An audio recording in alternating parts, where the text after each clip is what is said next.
Hi, I'm Izzy, and welcome to day 3, video 3 on freedom to express yourself in the Balanced Goddess program to help you become a balanced goddess.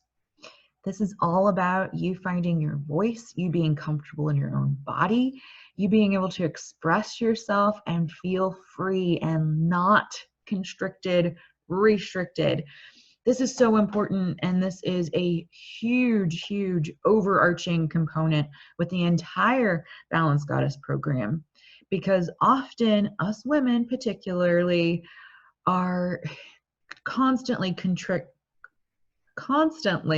being contradicted on what we are being told is okay, but we're also being told a lot of what we shouldn't and what we couldn't do.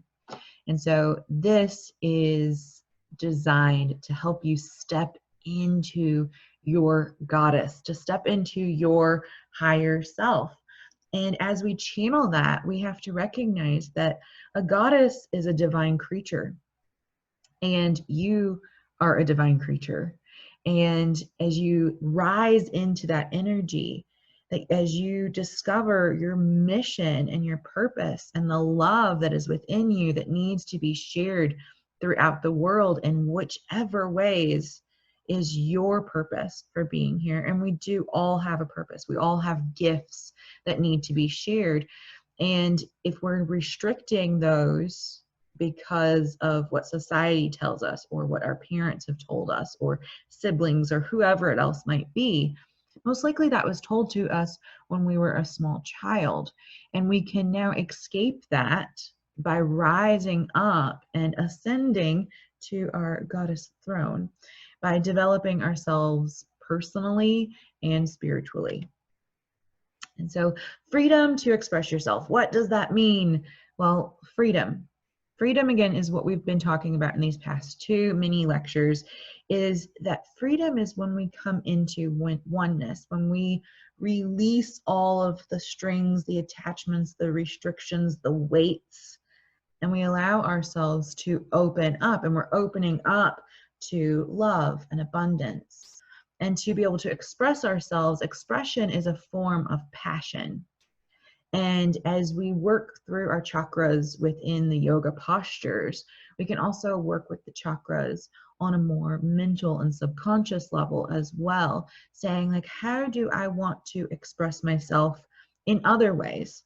Am I doing it through writing? Am I doing it through art or some other form, clothes, tattoos? What are the ways that you express yourself? And to know that yourself is a relationship with yourself. So in order for this healing to happen, and in order for you to be able to express yourself, you have to know, what is you? Who are you? Do you take the time to date yourself, to have an hour at least once a week, if not every day, to spend time with getting to know what's going on in your body, to know what's going on in your mind? Are you journaling? Are you taking the time just to breathe and release those attachments each day? And tuning in. So if you have not seen the meditation on my channel yet, or you haven't talked to me or seen one of these videos, I talk about being able to tune in and recognize when you're in fear or when you're in love. Are you constricted, restricted, and can you open into abundance? And if you haven't got to do that one yet, don't worry. We do it in the Balanced Goddess course, of course. So I want to bring to light a concept of chanting, of oming, of making noise, because this was something that I definitely saw to be true. And this is our little story time for this lesson, is that when women would start my yoga classes and I would ask them to om or invite them to om, many of them didn't have the freedom to step into their voice in that way. They felt ashamed, they felt scared. And of course, there was nothing to be scared of. We're in a room and we're being invited to do it. But then I noticed as we would transition in a year or 2 years later, of constantly coming into class and constantly coming into their body, suddenly women were oming with passion, and they felt the meaning and the connection and the harmony, the vibration that would happen when we would all om together. And so that is what we hope to accomplish, not necessarily the oming, which is a beautiful thing, but the feeling of that, the feeling of if someone wanted to scream at the top of their lungs, that you could go and scream with them, that you could have that moment of release and tuning in at the same time.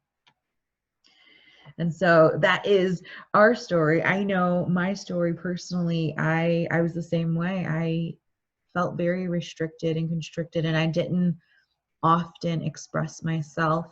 And then I found that every time I was expressing myself, every time that I allowed myself to step up and be a voice, that I was empowering others and I was healing myself as well as I did that.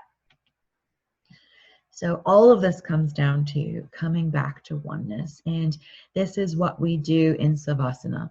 When we rest in this final pose, and if you need to ever just take a Savasana, just take it.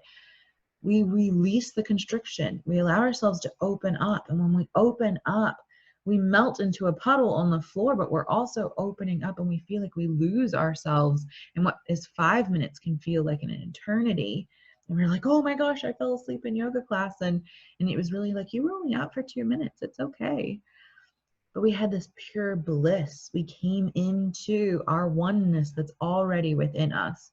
And we're doing that by releasing the attachments. And as we move through the yoga postures, we're noticing our tendencies by observing and not judging. And we're giving ourselves compassion and grace, just as we would the person next to us. So remove the guilt. Remove the guilt from wanting time for yourself. Shift into being a confident goddess who claims her right for the time to enjoy the activities that light you up, mind, body, and spirit, with rejuvenating joy in the direction of happiness and bliss.